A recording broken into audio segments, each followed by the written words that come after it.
qué nervios. Sí, hasta que empezamos. Hola, buenas tardes. Bienvenidos, bienvenidas a la quinta sesión del ciclo Pioneras del siglo XX que desde el Servicio de Mujer e Igualdad del Ayuntamiento de Zaragoza organizamos en colaboración con Clásicas y Modernas, la Asociación para la Promoción de la Igualdad en la Cultura. Hemos hablado en días anteriores de Pilar Miró, de Matilde Ucelay, de María Moliner, de Anaïs Nin, y hoy vamos con una fotógrafa como es Frances Benjamin Johnston. Y para hablar de ella contamos con otra fotógrafa, artista, como es Lourdes Delgado. Buenas tardes, Lourdes Delgado. Hola, buenas tardes. Hola. Lourdes es doctora en Humanidades, nacida en Barcelona. Imparte clases de fotografías en el Instituto de Estudios Fotográficos de Cataluña y actualmente centra su investigación en la historia de la fotografía en claves de género. Es también fotógrafa profesional y artística y también imparte clases, es docente en la Escuela Universitaria de Diseño e Ingeniería de Barcelona.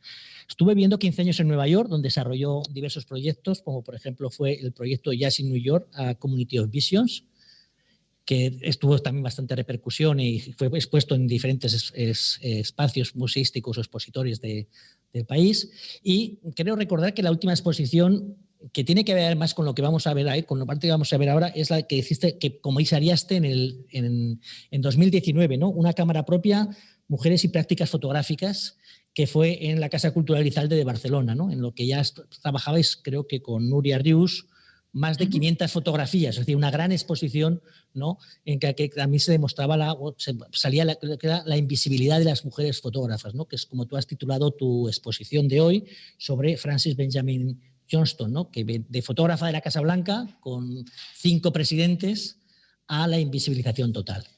Como veis, es una propuesta muy interesante con Lourdes, que ha hecho un gran estudio y un trabajo que lleva de años realizándolo. Hemos habilitado un teléfono, un WhatsApp, para que podáis hacer preguntas, que si estáis interesados, interesadas, que es, lo voy a leer, el 648-142-449, porque además Lourdes nos ha propuesto que cuanto más dinámica sea la charla, más interactiva sea, pues mucho mejor. Entonces, a través de este WhatsApp podéis enviarnos las preguntas que queráis, los comentarios. También estamos en Facebook, con lo cual también podéis comentarlo allí. Y hay un correo electrónico que es menos utilizado, pero que también podéis utilizar, que es igualdadmujer@zaragoza.es. El número de teléfono lo podéis encontrar en la página del Ayuntamiento de Zaragoza para que pensáis vuestros comentarios. Muchas gracias, Lourdes, por tu presencia. Esperamos que vaya todo muy bien y nos vemos al final para, sobre todo, pasarte las preguntas que nos pueda hacer la audiencia y que podamos comentarlas. ¿De acuerdo? Muy bien, gracias. Adelante, Lourdes. Muchas gracias por la presentación. Bueno, buenas tardes. Quiero agradecer a la Casa de la Mujer de Zaragoza por programar un año más el ciclo de Clásicas y Modernas, y a Laura Freixas, la coordinadora de este ciclo, por querer incluir en las biografías alguna fotógrafa y además pensar en mí como ponente.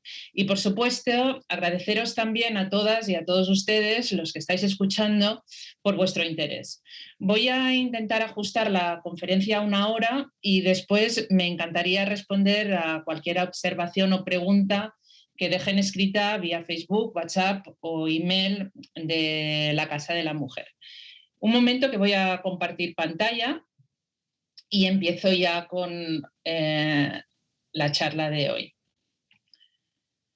Hoy les voy a hablar de una fotógrafa estadounidense que se llama Frances Benjamin Johnston, nacida en los años 60 del siglo XIX y que murió a mediados del siglo XX con 88 años, de los cuales dedicó una 60 a la fotografía, hecho que no es nada común ni en la fotografía profesional de su época y aún menos en el caso de las fotógrafas.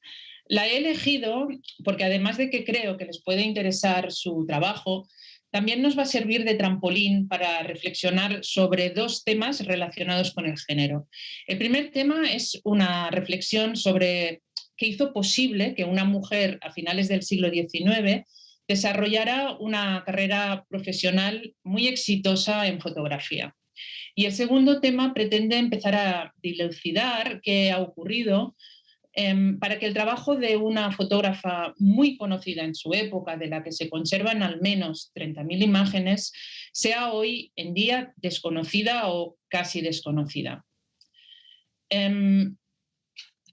Antes de empezar a investigar sobre Frances Benjamin Johnston, como les debe pasar a una mayoría de ustedes, yo simplemente la relacionaba con un álbum de fotografías, el llamado álbum del Instituto Hampton, del que tal vez las dos imágenes más icónicas son esta de la clase de carpintería y esta de la clase de agricultura. Sin embargo, sin rascar demasiado, es apabullante la cantidad de fotografías de Frances Benjamin Johnston que pueden encontrarse en algunos archivos de imágenes y de periódicos y otras publicaciones. Un ejemplo es esta imagen que encontré en la que sería la Biblioteca Nacional de Estados Unidos, la Library of Congress, que es la que guarda una gran parte del legado de la fotógrafa. Es el retrato de Alice Roosevelt, una de las hijas del por entonces presidente de Estados Unidos.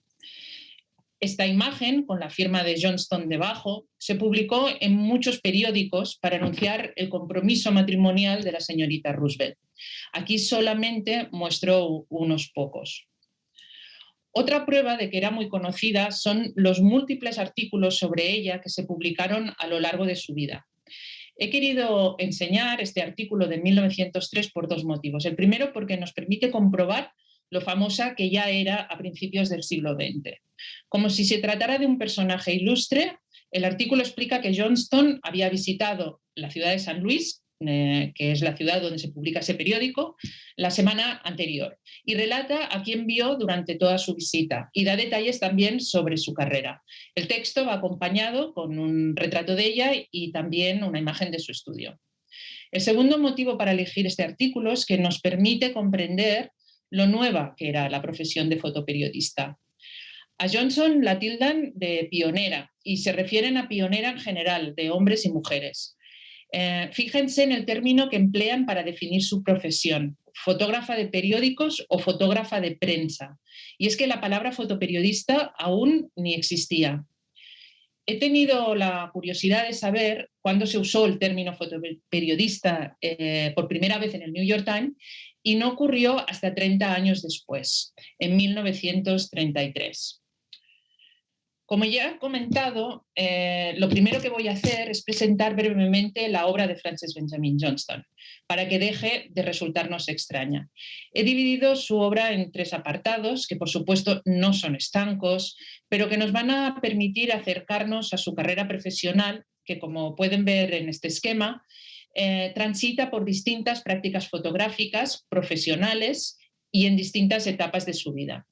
En la primera podemos diferenciar varias prácticas. Una es la fotoperiodística, luego hace retratos también, documentalista, y luego es una portavoz de la fotografía realizada por mujeres.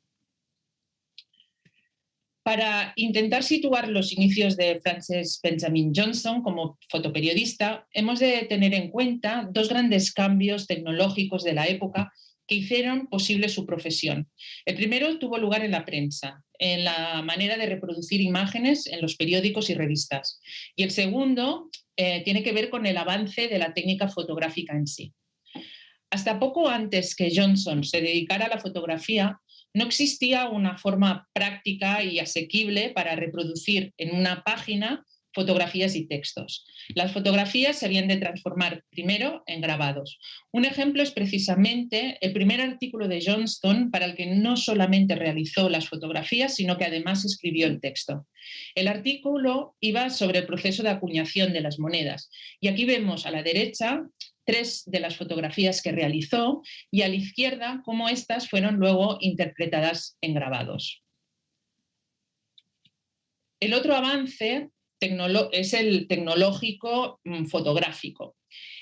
Hasta entonces la tecnología había sido pesada y engorrosa. Para hacer una fotografía, una debía llevar el laboratorio entero a cuestas, con los químicos y los utensilios para poder preparar la emulsión in situ, y luego extenderla sobre la placa, luego ponerla y luego revelarla a los pocos minutos. Cuando Frances Benjamin Johnson empieza a hacer fotografía, el proceso se había simplificado. Por un lado, los negativos se compraban listos para usar. Por otro lado, se podía hacer fotografías con cámaras mucho más simples, ligeras y baratas. Esto provocó que la práctica fotográfica creciera exponencialmente, ya que cualquiera, no solamente los profesionales, podían hacer fotografías. Otro artículo de sus inicios, escrito e ilustrado por ella, es este de 15 páginas sobre las cuevas Mammoth que se encuentran en Kentucky. Son unas cuevas de más de 300 kilómetros cuadrados, 8 cascadas, 3 ríos, 2 lagos, etc. Enormes. El artículo fue un éxito instantáneo y con sus imágenes luego se realizó una exposición y años más tarde se publicó un libro. Parte del éxito fue debido a que las fotografías representaron una proeza fotográfica. Johnston había podido iluminar los interiores de las cuevas sin provocar ningún desastre, como sí que había ocurrido con un fotógrafo anterior. Piensen que por aquel entonces no existía el flash electrónico, sino que se usaban unos polvos de magnesio que al encenderse explotaban y seguían quemando durante cierto tiempo. Como se pueden imaginar, son muchos los accidentes e incendios registrados, sobre todo si las fotografías se realizaban en interiores. En la fotografía inferior derecha podemos ver unas personas comiendo, que han montado incluso una mesa, y de pie en una posición destacada se ve una chica. Esta chica es Johnston, quien hizo esta fotografía deliberadamente como estrategia de autopromoción. Estrategia que utilizará otras veces, aprovechando que en esa época ser fotoperiodista se consideraba una gesta y más siendo una mujer. Además de este tipo de artículos que le permitió viajar por Estados Unidos, Frances Benjamin Johnson tuvo una posición privilegiada con el gobierno de Washington, D.C., con entrada libre a la Casa Blanca de 4 administraciones distintas, desde Benjamin Harrison hasta Theodore Roosevelt. Para este artículo de Harper's Weekly, una de las revistas semanales de noticias más importantes de la época, Frances Benjamin tuvo acceso a la firma del Tratado de Paz de la Guerra Hispano-Estadounidense, donde España perdió una gran parte de las colonias que aún le quedaban. Otro encargo muy celebrado y relacionado también con la guerra hispano-estadounidense son las fotografías que Frances Benjamin Johnson realizó del almirante Dewey y su tropa a bordo del buque Olympia en Nápoles a su regreso de su victoria en Filipinas. Las imágenes se distribuyeron por muchísimas publicaciones. Una de ellas es Harper's Weekly, donde se ve la tropa en distintas actividades, como son bailando, en parejas entre ellos, tatuándose, cortándose el pelo e interaccionando con alguna mascota. Fíjense en esta fotografía, donde se ven a los marineros comiendo, pero también se ven a una dama. Esta dama, por supuesto, es Frances Benjamin Johnson. Otro campo fotográfico en el que Frances Benjamin triunfó en este primer periodo es el de retratista.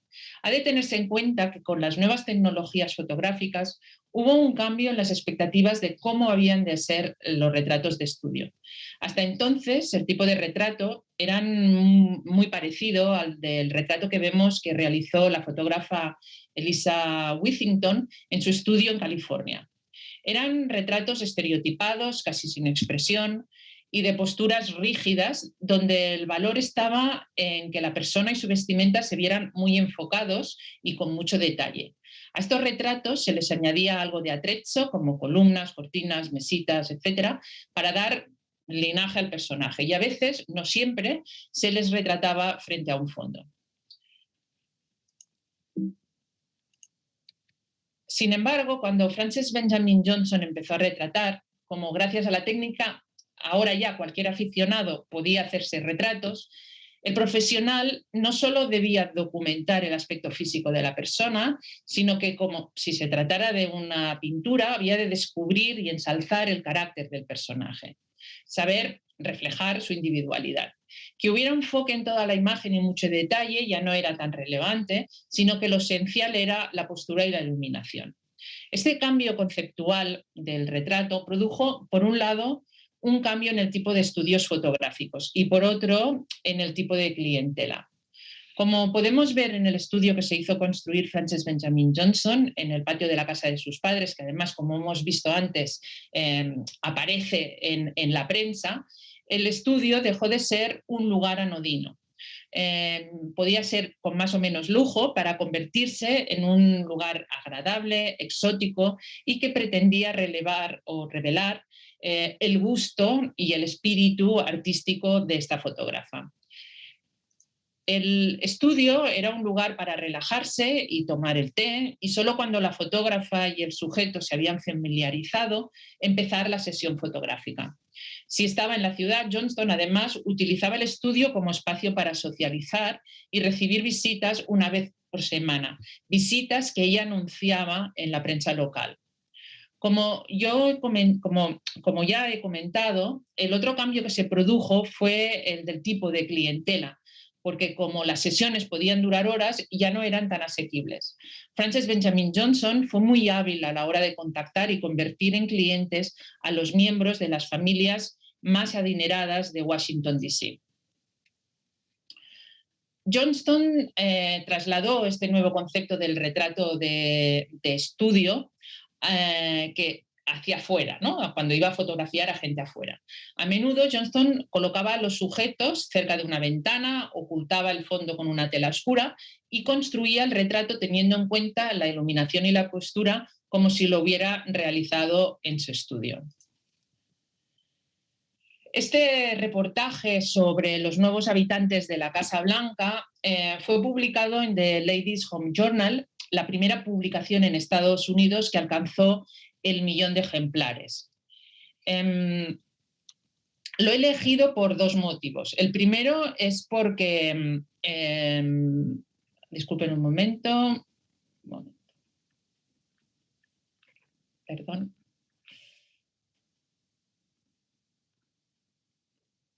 Decía que el primer motivo era porque aparece el presidente, aparece con su esposa Ida Saxton, pero es que además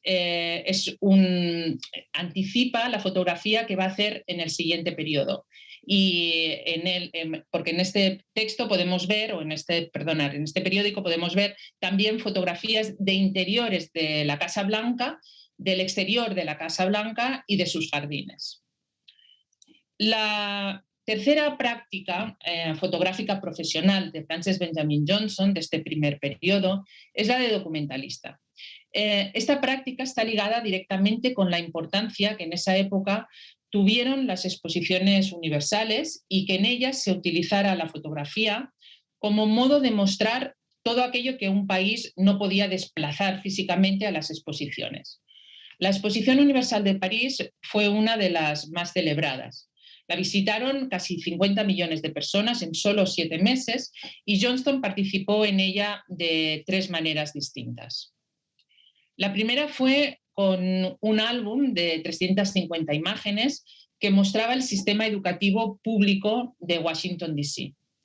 Las exposiciones universales eran un reflejo de la ideología y aspiraciones de los países participantes. En Estados Unidos corrían ideas reformistas.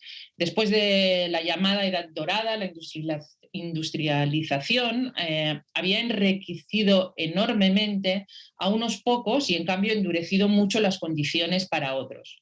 El objetivo de las reformas no era que todos entonces llegaran a ser iguales, pero sí mejorar las condiciones de todos con la idea de que así Estados Unidos lograría ser un país mejor.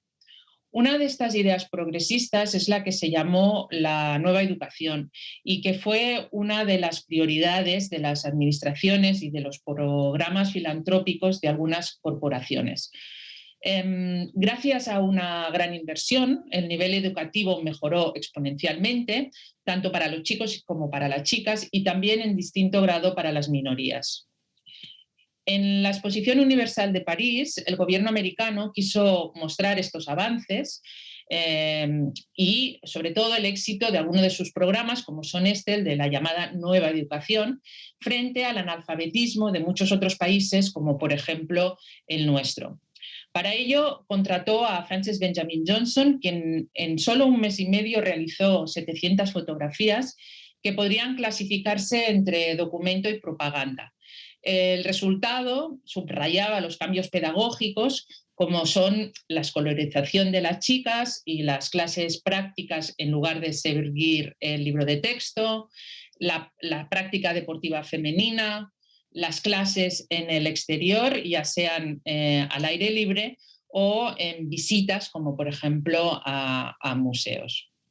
Por este álbum, las autoridades de la Exposición Universal de París otorgaron a Johnston una medalla de oro. Este no fue el único premio que recibió. Frances Benjamin Johnson también ganó un premio aún mayor, el Gran Premio que se llamaba, por el álbum de fotografías del Instituto Hampton que he comentado y que realizó también en menos de 2 meses. Hampton era un instituto creado después de la Guerra de Secesión para enseñar oficios a antiguos esclavos e indígenas nativos. El álbum se expuso en una exposición organizada por varios intelectuales afroamericanos, entre ellos Booker T. Washington y Dubois. La exposición pretendía combatir los estereotipos que pesaban sobre los afroamericanos. Finalmente, de esta primera época, que cierro en 1910, quiero destacar su trabajo como portavoz de la obra de otras fotógrafas y, en general, de la fotografía profesional para mujeres. Otra de las ideologías reformistas o progresistas en Estados Unidos era el de la nueva mujer, que le llamaban New Woman, un ideal de mujer independiente y con estudios que, aunque no se explicitaba, en realidad solo correspondía a una pequeña parte de las mujeres estadounidenses, la mujer blanca de clase media alta. De los 5 delegados que el gobierno estadounidense envió al Congreso Internacional de Fotografía, que se celebró durante la exposición, la única mujer fue Frances Benjamin Johnson. En el Congreso, Johnston impartió una conferencia sobre la mujer y la fotografía en Estados Unidos, enfatizando, por ejemplo, que las mujeres participaban en muchas prácticas fotográficas distintas y que algunas de estas mujeres o de estas fotógrafas eran las mejor pagadas de su país. Asimismo, comisarió una exposición de 142 fotografías realizadas por 29 fotógrafas distintas. Esta exposición tuvo mucho éxito y luego viajó a Rusia, donde se expuso en Moscú y en Leningrado, y más tarde volvió a exponerse en París, pero esta vez en el famoso Fotoclub. Dicho éxito tiene mucho mérito, sobre todo si se tiene en cuenta que Johnston tuvo muy poco tiempo para organizarla, solo 6 semanas, y todas las peticiones y envíos entre ella y las fotógrafas se hicieron mediante el correo de la época. La otra forma en la que Frances Benjamin Johnson promocionó el trabajo de fotógrafas es escribiendo para la popular The Ladies' Home Journal una serie de artículos donde en cada uno presentaba el trabajo de una fotógrafa. Johnston se convirtió en una de las portavoces más importantes de la fotografía como profesión para mujeres.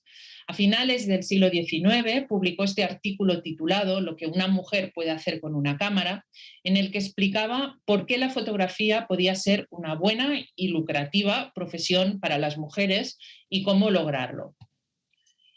Gracias a la correspondencia que se conserva en la Library of Congress, también se sabe que Johnston mantuvo una relación estrecha con muchas fotógrafas y aspirantes a fotógrafas que a menudo le escribían para resolver dudas técnicas o recibir consejos de cómo avanzar su carrera profesional. Además, en 1905 realizó uno de sus múltiples viajes a Europa, que además duraban varios meses, con la también muy conocida fotógrafa Gertrude Cassevier, quien le llevaba 12 años. En el viaje mezclaron diversión y negocios. Uno de los negocios que Johnston hizo durante este viaje es este artículo titulado Sur de Francia desde un auto, donde la autora cuenta las bellezas del paisaje mientras viaja, y en su relato saca provecho incluso de cuando se les estropeó el coche y hubo que detenerse en medio de una carretera. Otro ejemplo es su visita a los hermanos Lumière, los inventores, entre otras cosas, del cine y de la primera técnica comercializada de fotografía en color. En esa visita, Johnston aprendió la nueva técnica y unos pocos años después, como cuenta este artículo, se convirtió en la pionera de la fotografía en color en Estados Unidos. Una vez visto lo conocida que Frances Benjamin fue en vida, voy a presentar sus siguientes 2 etapas profesionales de forma más breve para que nos quede suficiente tiempo para reflexionar sobre qué permitió que, siendo mujer, se convirtiera en una de las fotógrafas comerciales más importantes de su época y también cómo es posible que hoy en día nos resulte casi desconocida. Antes les he enseñado un artículo con retratos del presidente McKinley y su esposa Ida Saxton, en la que también aparecían fotografías de la Casa Blanca y de su jardín. En 1909, con casi 50 años, Frances Benjamin Johnson decidió dar un golpe de timón a su carrera y especializarse en la fotografía de arquitectura de mansiones y jardines. Johnston veía que como fotógrafa de prensa y retratista cada vez había más competencia. En cambio, en la práctica fotográfica de arquitectura, como era una especialización nueva, aún no habían tantos fotógrafos y además estaba mejor pagada. A partir de ahora, sus clientes serían, por un lado, los creadores y herederos de las grandes fortunas y, por otro, publicaciones como Town & Country, que estaban dirigidas precisamente a ese tipo de clientes. Hábil en los negocios como era, a menudo Johnston conseguía vender un mismo encargo a los 2 tipos de clientes. Por ejemplo, la revista le enviaba a hacer unas fotos a una mansión y luego vendía las fotografías a sus propietarios o viceversa. Este cambio de práctica fotográfica fue a la par con un cambio de residencia.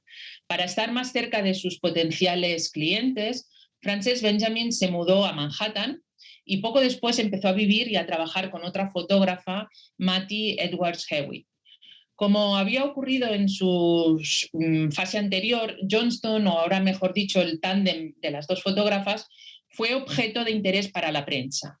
Aquí vemos a la izquierda un artículo sobre ellas 2 en el Vanity Fair y a la derecha un artículo del New York Times donde las retratan junto con otras de las fotógrafas que, según el periódico, habían logrado triunfar. Sin embargo, su asociación duró solo unos 7 años. En 1918 se separaron. Frances Benjamin Johnson regresó a su estilo de vida en la carretera y a sus viajes por Europa, que podían durar meses, y emplazó su campo base de nuevo en Washington, D.C. Este es un ejemplo de artículo que Johnston escribió e ilustró con fotografías durante este nuevo periodo en uno de sus viajes por Europa. Otra vía profesional que desarrolló con mucho éxito en este periodo es la de conferenciante sobre jardines. En aquella época existía un movimiento filosófico llamado el City Beautiful Movement, por el que el embellecimiento de las ciudades y las viviendas era un valor no solamente estético, sino sobre todo ético. Es decir, creían que haciendo más bellas las ciudades, las casas y sus entornos, América sería mejor. Este tipo de pensamiento surgió como contrapartida de nuevo por las horribles condiciones de vida en las ciudades que se generaron por el desenfrenado desarrollo industrial de finales del siglo XIX. Aquí vemos el folleto que Frances Benjamin Johnson se autopublicó en 1920 algo, con un retrato suyo, una mini biografía y 5 propuestas distintas de conferencias sobre jardines. En las conferencias entremezclaba sus conocimientos sobre el City Beautiful Movement y con las conclusiones a las que ella llegaba al analizar los jardines que fotografiaba. Para ilustrar sus conferencias, Johnston pasaba una especie de diapositivas en color que en realidad eran fotografías en blanco y negro que ella hacía colorear con especificaciones muy precisas. Las imágenes resultantes eran, como puedan ver, eran más pictóricas que realistas, lo que coincidía con el espíritu de la arquitectura de jardines de la época y con las expectativas de sus clientes, que, dada esa condición socioeconómica alta que tenían conocimientos de arte. Johnston dio conferencias sobre jardines por todo el país. Las conferencias se anunciaban, como vemos aquí, en carteles y en periódicos.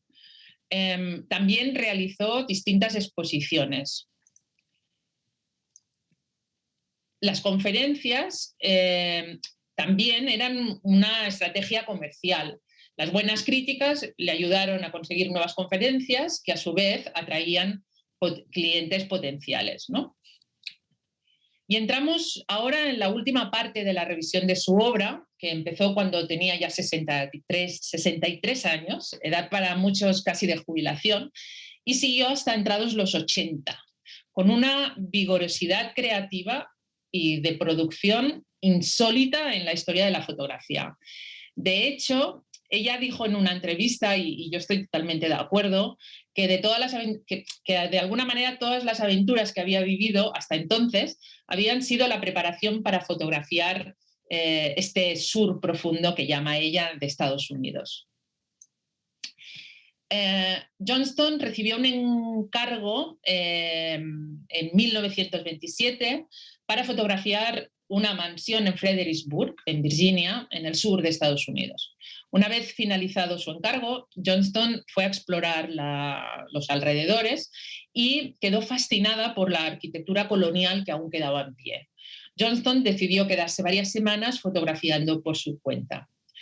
Su intención era fotografiar ejemplos de la arquitectura colonial vernacular y lo quiso hacer no solo por la historia que tales registros conservarían, sino también como herramienta de estudio para la restauración de un patrimonio que estaba desapareciendo. Voy a... a ver... Johnston, en total, bueno, se pasó, es lo que he dicho, ¿no?, las últimas 2 décadas de su vida viajando por ese sur, y en total recorrió decenas de miles de millas y realizó más de 7.000 fotografías, un registro extraordinario. En este mapa podemos ver las localidades donde fotografiar. Voy a pasar algunas de sus imágenes y fíjense en los bordes negros de la fotografía, que en realidad son las marcas del negativo de una cámara de placas una vez se escanea, ¿no? Por lo tanto, lo que estamos viendo, y esto es muy interesante, es la imagen entera que compuso Frances Benjamin Johnson en su visor. Y esto nos permite apreciar la maestría que tenía en la composición. Para su proyecto de conservación, ¿no? Frances Benjamin Johnson fotografió mansiones, casas y granjas, también construcciones que habían servido como casas para los esclavos, edificios abandonados y en ruinas, edificios públicos y religiosos, luego detalles ya sean de escaleras, de puertas, de hogares, de verjas, de paredes, de ventanas, etc. Les pongo esta cita que, además de parecerme preciosa, resume muy bien su vocación. En ella Johnston afirmaba que consideraba como el mayor cumplido que, a partir de sus fotografías y de una sola ojeada, tanto albañiles como contratistas podían decir qué tipo de trabajo hicieron esos primeros artesanos, ¿no? Y añade que herreros y arquitectos decían que sus fotografías eran guías inestimables para reproducir estructuras, escaleras y puertas coloniales. La relevancia de su trabajo fue entendida desde el primer momento por historiadores y arquitectos.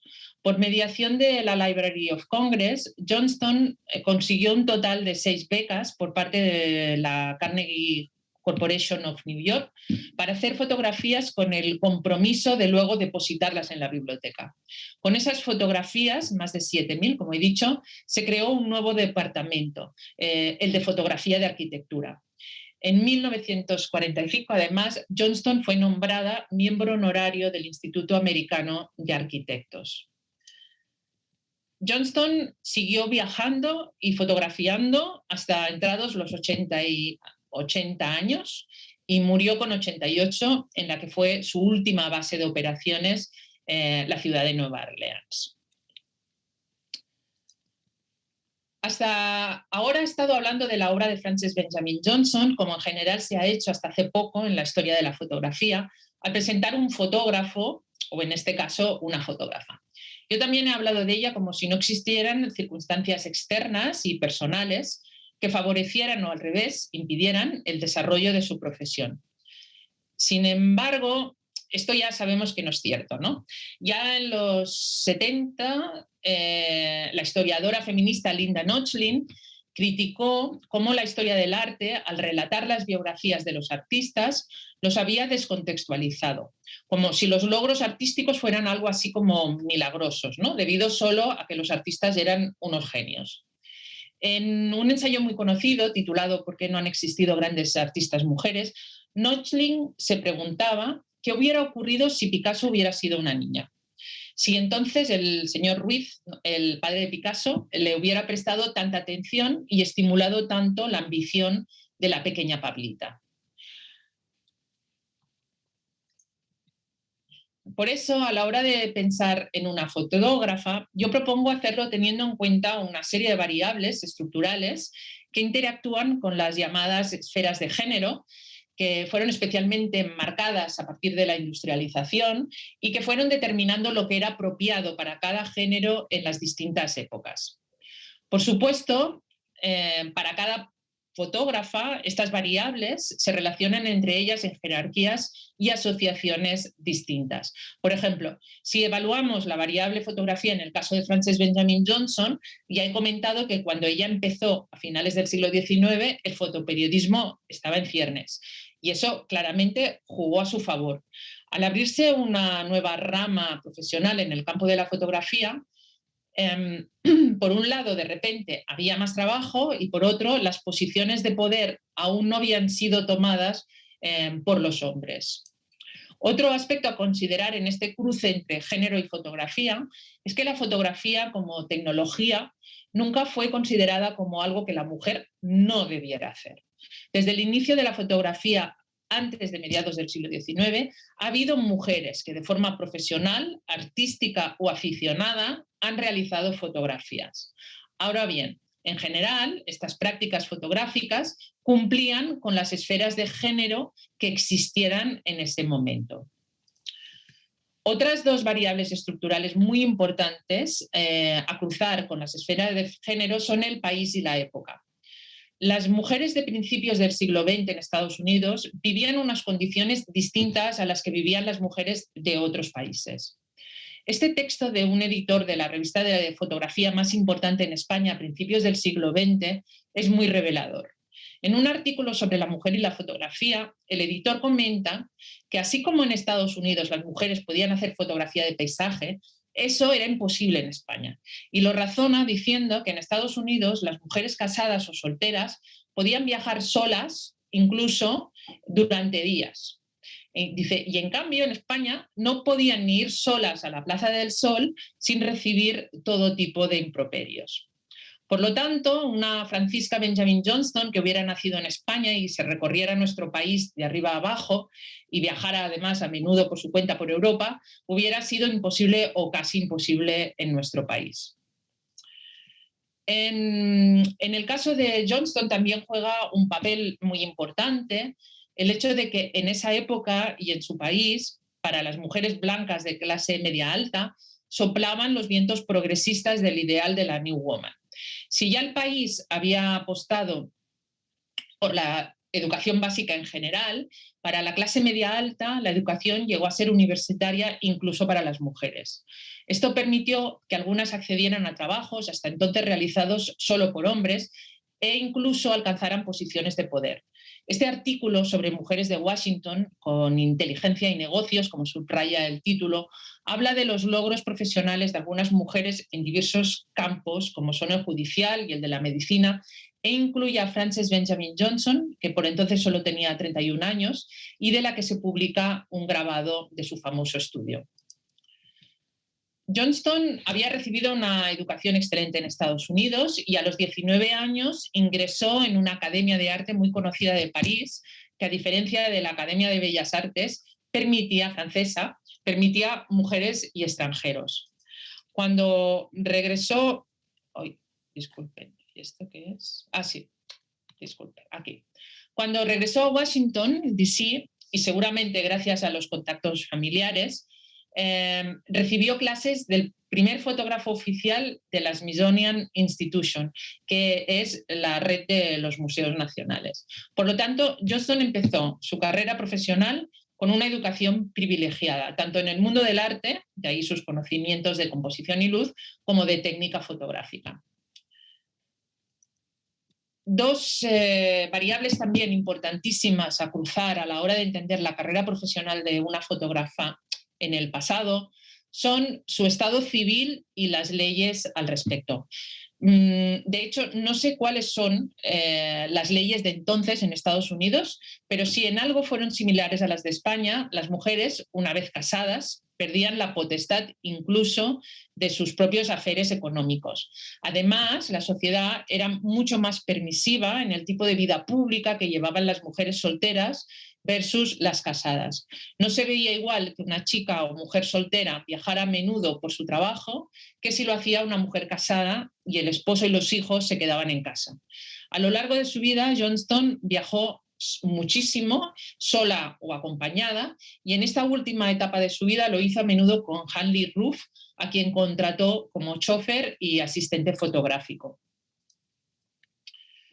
Frances Benjamin Johnson nunca se casó. Yo no he tenido acceso a su correspondencia porque no está digitalizada, pero según cuentan algunas historiadoras que sí lo han tenido, parece ser que el tema del casamiento nunca estuvo sobre la mesa, ni en la copiosa correspondencia con su madre, con la que mantuvo siempre una relación muy estrecha, se habla de un posible matrimonio o del matrimonio. Por último, para entender el trabajo de Frances Benjamin Johnson, ha de tenerse en cuenta lo personal.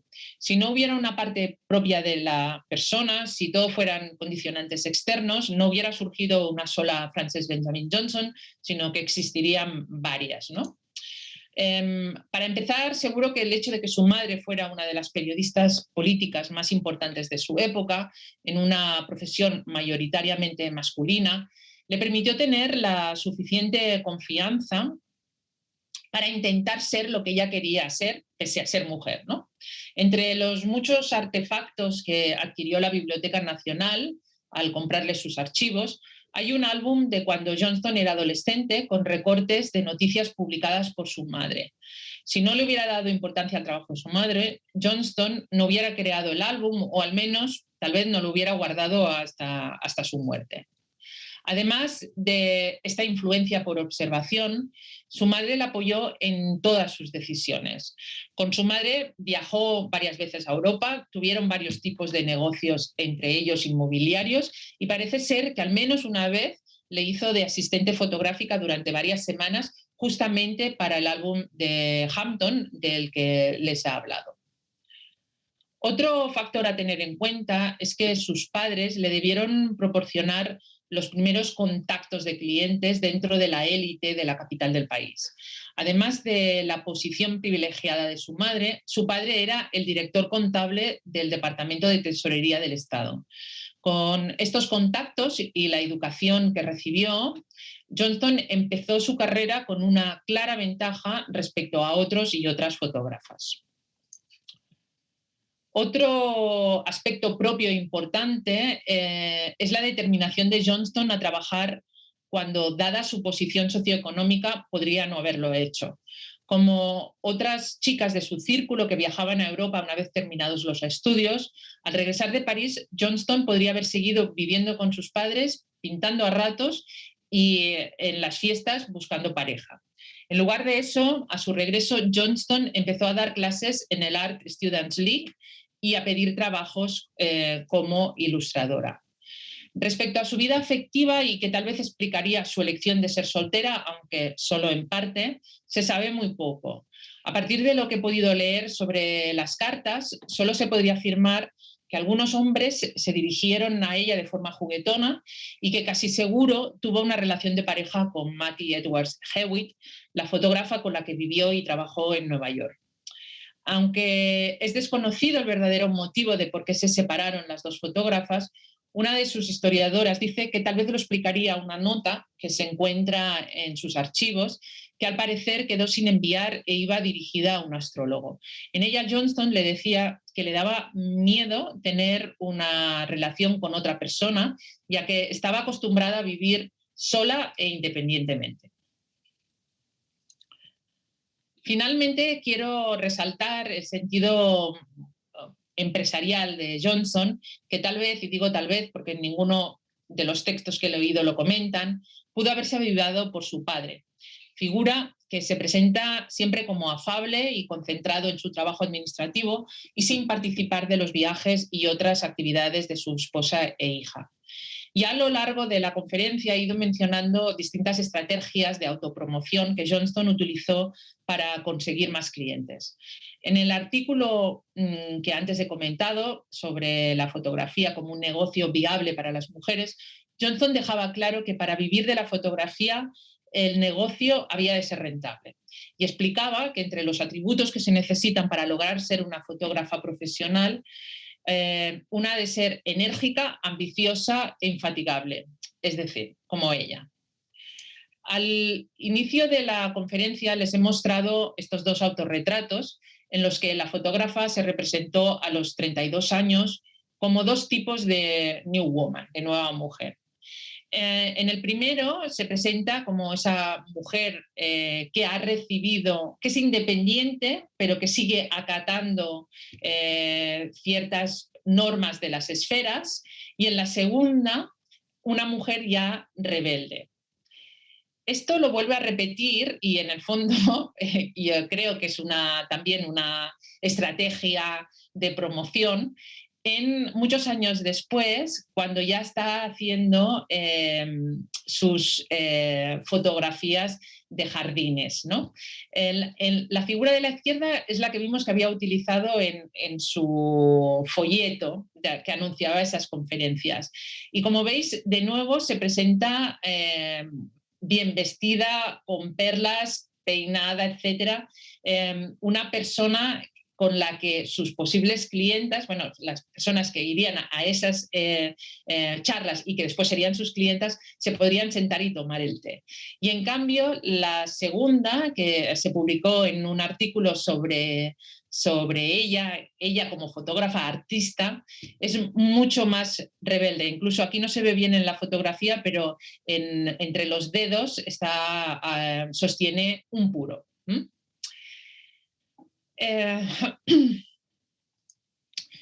Llegamos al último objetivo de mi charla, donde mi intención es reflexionar sobre el motivo o motivos que pueden haber hecho que una fotógrafa del calibre de Frances Benjamin Johnson, y además muy conocida en su época, y además de la que se tiene archivado miles de material, ¿no? Por un lado, siga siendo muy poco conocida, y por otro, que el público general la sigamos asociando tan solo a uno de sus trabajos. El álbum del Instituto Hampton, que en mi humilde opinión, y aunque me guste mucho, tampoco considero que sea el mejor. Aunque no voy a poder dar ni mucho menos una respuesta concluyente, porque hubiera implicado viajar a Estados Unidos para continuar la investigación, he creído interesante lanzar esta paradoja para cuestionar desde una perspectiva de género las construcciones de la historia de la fotografía, que seguro que en muchos aspectos son semejantes a las construcciones de las historias de otras disciplinas, como podrían ser las de la literatura o las de la ciencia. Desde sus inicios y hasta hace pocas décadas, el MoMA ha sido para la historiografía occidental de la fotografía una especie de creador de tendencias.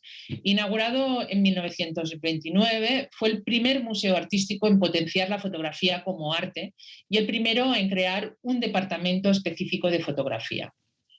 3 años después de su apertura, ya organizó una exposición llamada Murales de pintores y fotógrafos estadounidenses, donde ponía en el mismo nivel fotografía y pintura, algo absolutamente insólito en esa época.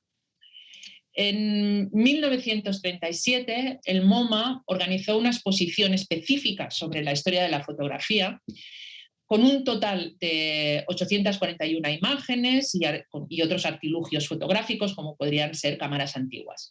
El comisario fue el historiador de arte Bowman Newhall, que pocos años después, cuando se creó el departamento de fotografía, se convertiría en su director. Aunque el énfasis e interés del MoMA era presentar la fotografía como arte, algo que por aquel entonces aún era discutido, la exposición también mostraba otras prácticas fotográficas como son la científica, la de moda y la fotoperiodística.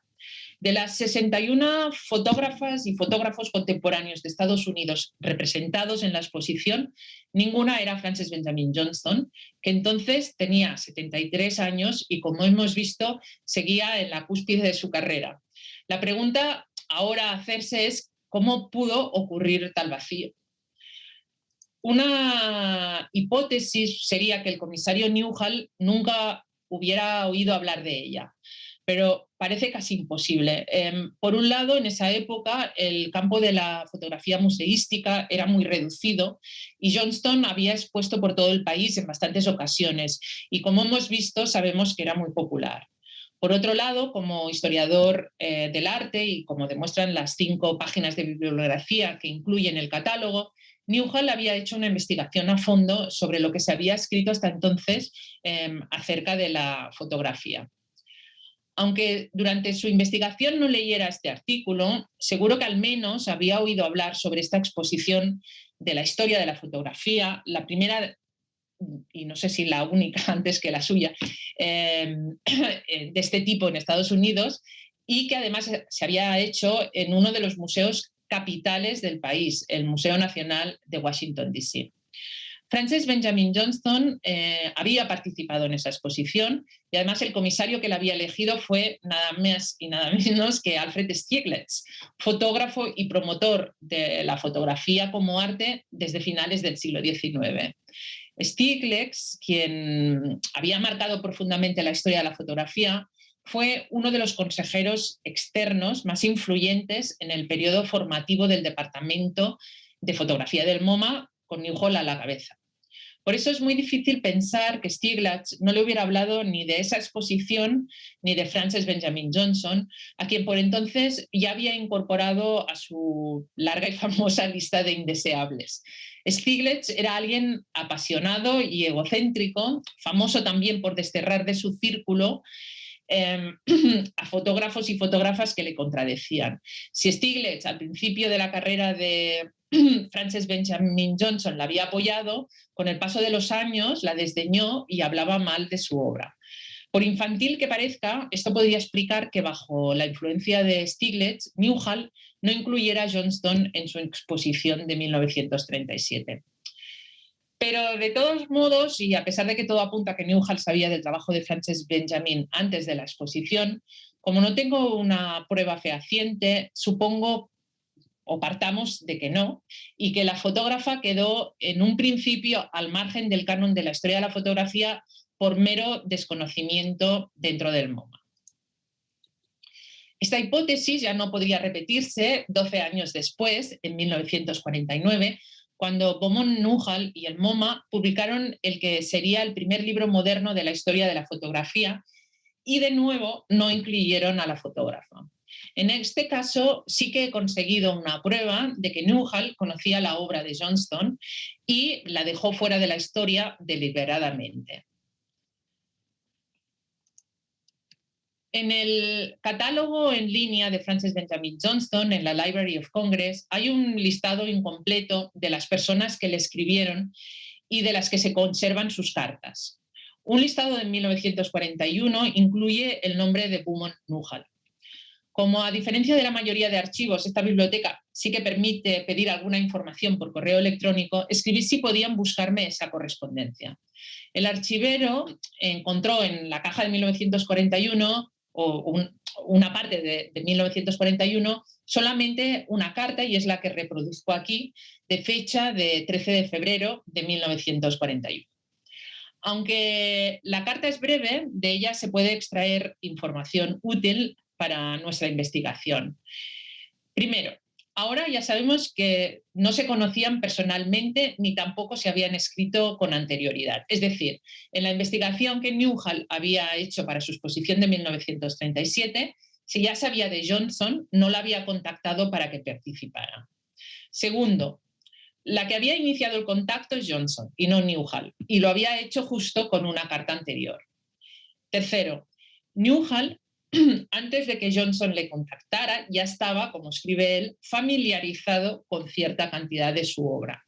Y cuarto, que Francis Benjamin Johnson le había hablado de una colaboración y Newhall le respondía que recibía la idea con ganas y que esperaba recibir el material histórico del que le hablaba. Por material histórico, Johnston se debió referir a su último proyecto, el fantástico registro de construcciones coloniales en el que llevaba años trabajando. ¿Qué pasó entre ellos dos desde esa carta hasta la publicación del libro de historia de la fotografía 8 años después para que Newhall ni la mencionara? De momento no lo puedo saber. Por la carta de Newhall se deduce que la correspondencia entre ellos debía continuar, ¿no? Porque Johnston le debía de enviar las fotos que le había pedido de enviarle. Pero tampoco esto lo puedo afirmar porque no tengo pruebas. La investigación implicaría desplazarme físicamente a Estados Unidos y visitar 2 archivos, el del MoMA y el de Newhall, para encontrar las cartas correspondientes. A pesar del no saber, ¿no? Me atrevo a lanzar 2 hipótesis distintas. La primera es que Newhall recibiera algunas fotografías del proyecto del sur, pero no le gustaran y creyera que el proyecto de Johnson era irrelevante para la historia de la fotografía. Ese proyecto y todo lo que había hecho antes del proyecto, ¿no? La segunda hipótesis es que Newhall tuviera algún motivo personal contra Francis Benjamin Johnston a partir de la correspondencia que entablaron. Tal vez recibió las fotografías y luego se encallaron en la negociación.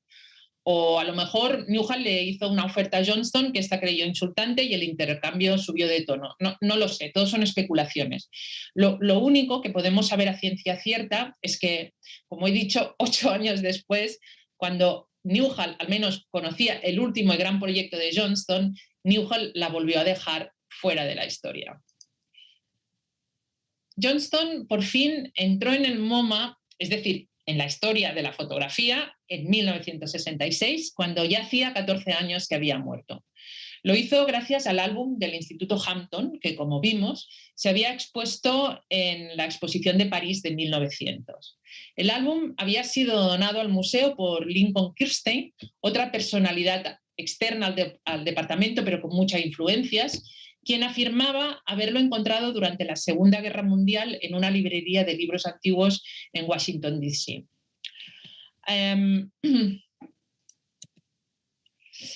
A la par de la exposición se publicó un libro con algunas de las fotografías del álbum. En la portada hay una de las 2 imágenes icónicas de las que les he ido hablando, y ahora ya podemos entender uno de los mecanismos con el que 1, 2 o 3 fotografías de un cuerpo fotográfico ingente se convierten en icónicas. El siguiente libro del MoMA, donde aparece una fotografía de Francis Benjamin Johnson, es este de 1973, un libro escrito por John Sarkowski, el entonces director del Departamento de Fotografía, quien a partir de los comentarios a 100 fotografías de la colección tejió de forma amena una historia de la fotografía. Para presentar a Johnson, escogió la que se convertiría en la segunda fotografía icónica de la fotógrafa, la de la clase de agricultura. La entrada de definitiva, ¿no?, de Johnston al canon de la historia de la fotografía ocurrió en 1989, cuando Sarkowski la incluyó en el segundo libro de historia de la fotografía publicado por el MoMA. Sarkowski escribió 4 líneas de texto sobre la fotógrafa y publicó una nueva imagen del álbum a página entera. Y es que, lógicamente, el MoMA, como ocurriría con cualquier otro ítem de su colección, además de apreciar el álbum, pretendía que se cotizara bien en el mercado. Antes he insinuado que tal vez Newhall tenía algo personal contra Johnston por un posible enfado durante la negociación de ese hipotético proyecto común entre Johnston y MoMA.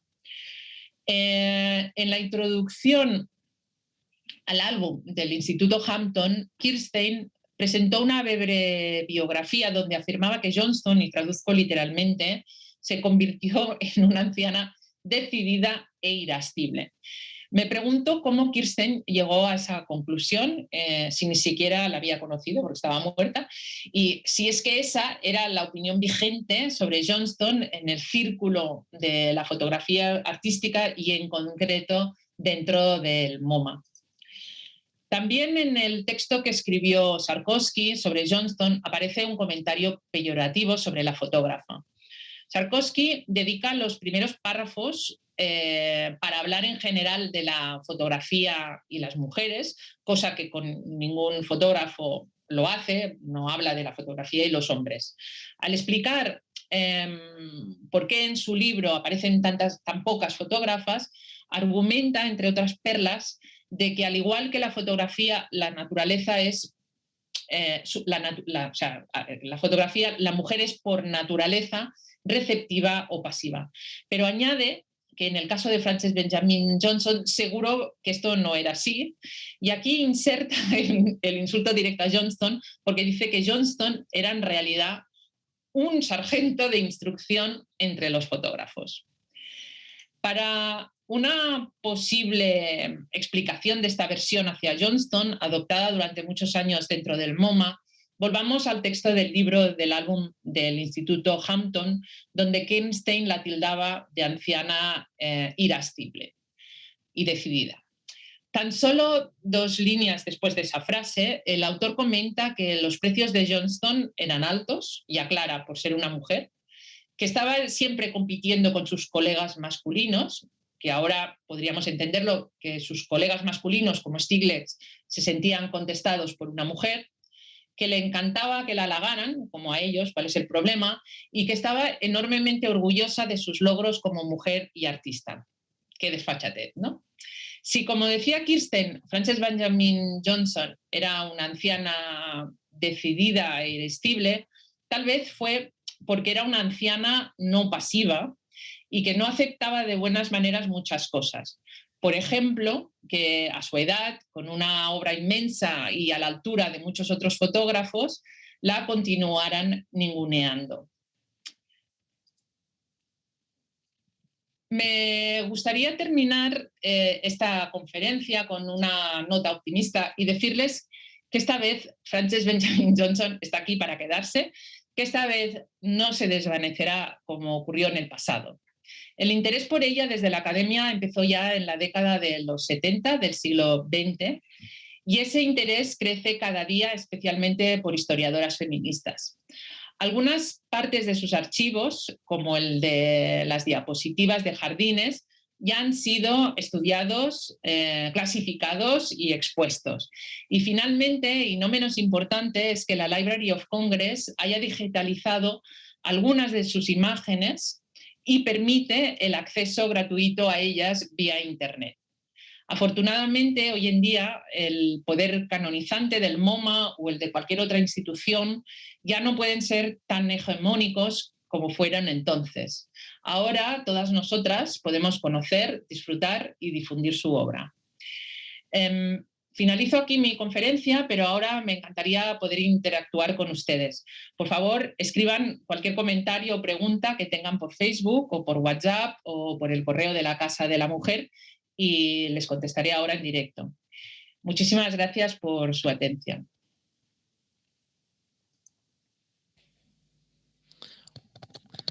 Muchas gracias, Lourdes. Bueno, realmente impresionante cómo has podido condensar 80 años de vida y obra de esta mujer vitalista, ¿no? que no paró en una hora, ¿no? En el tiempo que haya. Todavía sigo sin entender mucho por qué sigue tan invisibilizada después del trabajo que hizo.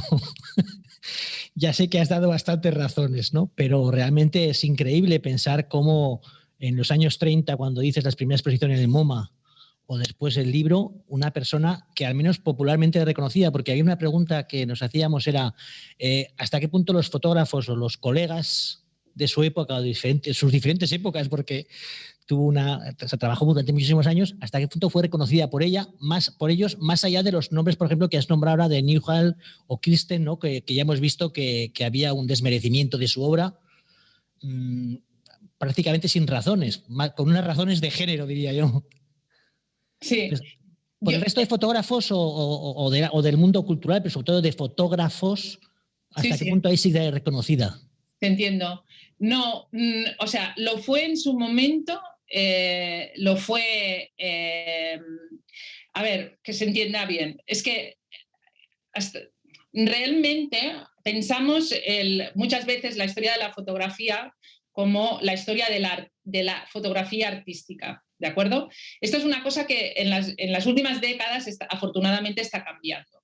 Entonces, durante mucho tiempo, las personas o los fotógrafos o fotógrafas que trabajaban fuera de lo que se consideraba arte, ¿no? No han tenido historia, con lo cual no han podido influenciar a otros fotógrafos, ¿no?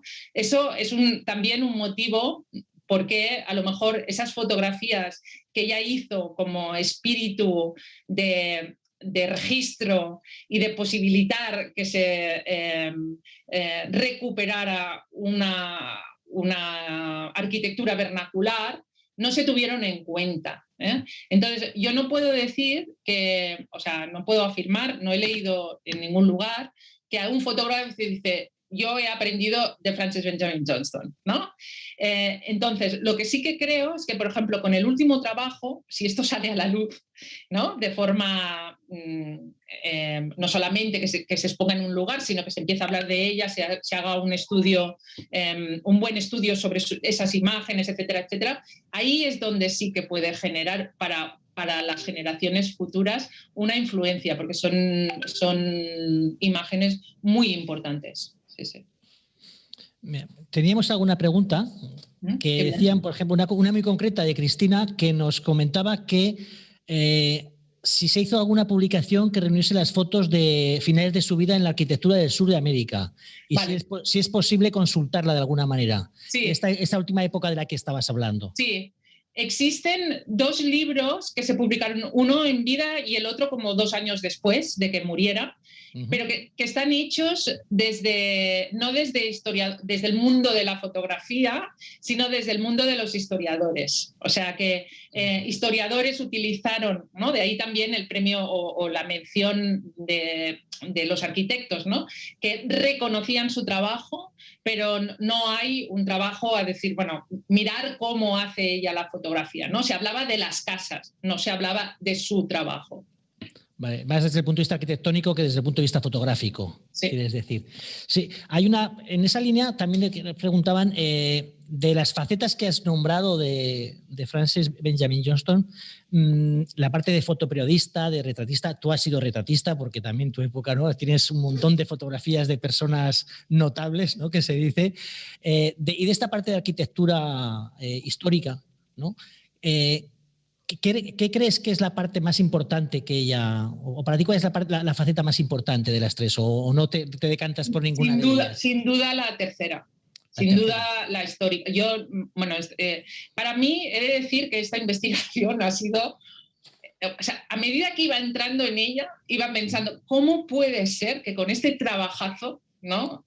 Ya de cantidad y de calidad, ¿no? Sea casi, ¿no? Desconocida. Esto es brutal. Y me decantó, por supuesto, por el tercero, por la tercera etapa. Que además es alucinante que lo empezara con 60 y muchos años. Es que es algo mucho...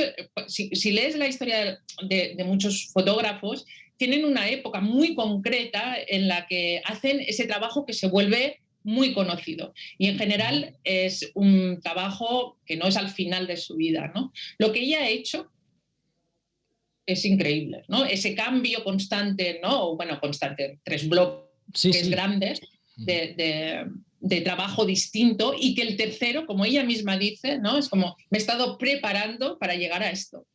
Y además con toda la proyección social que también tenían en todas sus épocas, ¿no? Porque tanto en la parte de fotoperiodista como en la retratista, como también en todo lo de la arquitectura histórica, como también todo ese reflejo social, porque ella misma fue también activista de esto que hablabas tú antes de la New Woman, ¿no? De principios del siglo XX. Creo que había alguna pregunta, espera que miro aquí en el Facebook. Vale. ¿Tenía? No, mira, más que pregunta hay agradecimientos que luego podrás seguir leyendo de los que les ha gustado y cómo han podido ver una figura de estas que decíamos que están invisibilizadas y que, bueno, precisamente este ciclo que hacemos con la Asociación Clásicas y Modernas precisamente trata de sacar a la luz.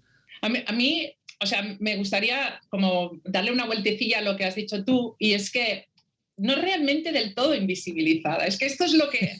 ¿Sabes? Es que... Vale. Pero que realmente han elegido algo que tiene que ver con que les interesa al MoMA, ¿no? De alguna manera, ¿no?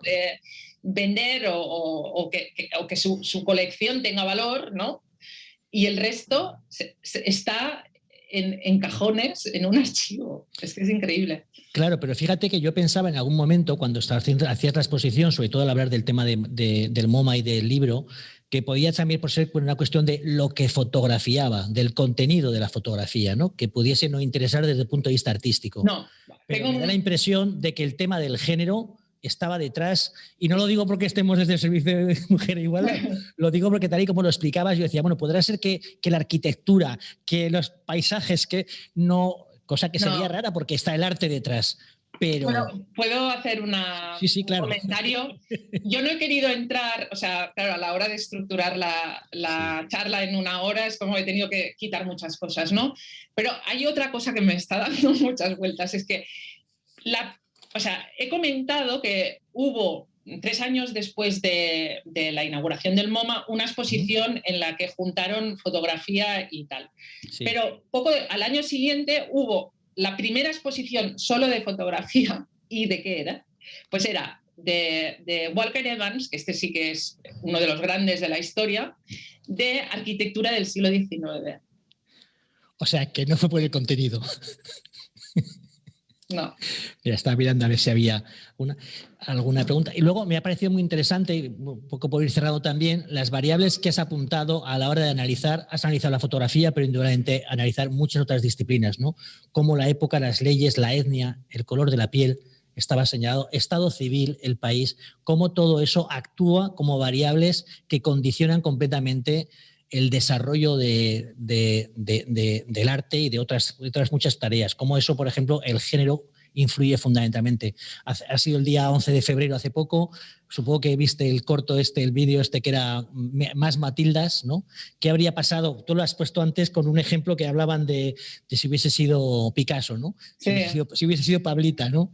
Sí. Bueno, pues de alguna manera se trata de conseguir referentes realmente para que siga habiendo muchos más referentes y que se vea la labor de las mujeres, pero ¿por qué ha sido importante? No porque haya que verla solo, sino porque es que ha sido importante y ha sido negada. Esto lo dice también una buenísima historiadora de la fotografía, que ella dice que no es solamente porque es injusto, esto es lo de menos, es que es una necesidad para la historia, para contar la historia, ¿no? O sea que ese es el tema. Yo al final es intentar rehacer, ¿no? Lo que ha sido, y esto es importantísimo. Te iba a preguntar para finalizar cómo está la situación de las mujeres fotógrafas en España a día de hoy, pero no sé si es otra conferencia. A ver, yo no estoy trabajando como fotógrafa desde hace tiempo y no estoy en el tema. Sí que leo sobre cosas y no estoy en el tema. Y sí que por ejemplo, hay un grupo que se llama No Sin Fotógrafas, etcétera, etcétera, tienen estadísticas o hablan, ¿no?, de situaciones, por supuesto, como en otros campos, donde no hay igualdad. Esto está claro. Y luego también, bueno, yo creo que estamos en una época de cambios positivos. Y lo que estoy viendo también es como desde incluso escuelas, conferencias, etcétera, hay esta intención que no siempre ocurre, ¿no?, de reajustar, ¿no?, esta situación. O sea que mal, pero bien. Te llamaremos cuando pase la pandemia para que puedas hablar de esto. Perdón, pero gracias. Directamente con el público asistente, porque a nosotros lo que nos gusta es que este tipo de conferencias, ya lo sabes, que pudiese haber sido en directo, porque tenemos la experiencia de que el diálogo es mucho más enriquecedor, que ya lo ha sido bastante con la exposición que has hecho, porque, bueno, yo creo que para mí sí que era una desconocida. Y creo que he descubierto un montón de facetas suyas y también tuyas a la hora de explicar, como has explicado, también la evolución, ¿no? Entonces, muchas gracias por tu exposición. Si recibimos algún tipo de información de comunicación o algo que aparezca en el chat, te los pasaremos para que tengas también un feedback de lo que ha sucedido y darte las gracias a ti y a todas las personas que nos están viendo. Invitarles directamente a la próxima sesión del próximo martes, que seguimos con la sexta sesión en la que hablaremos de Margaret Mead. Bueno, más que hablaremos, hablará sobre todo Almudena Hernando, que es quien vendrá a exponernos a Margaret Mead. Muchas gracias, Lourdes, gracias a todos y todas, y esperamos verte por Zaragoza para que poder seguir hablando de fotografía y de mujeres fotógrafas. Muchas gracias. Chao. Adiós. Adiós.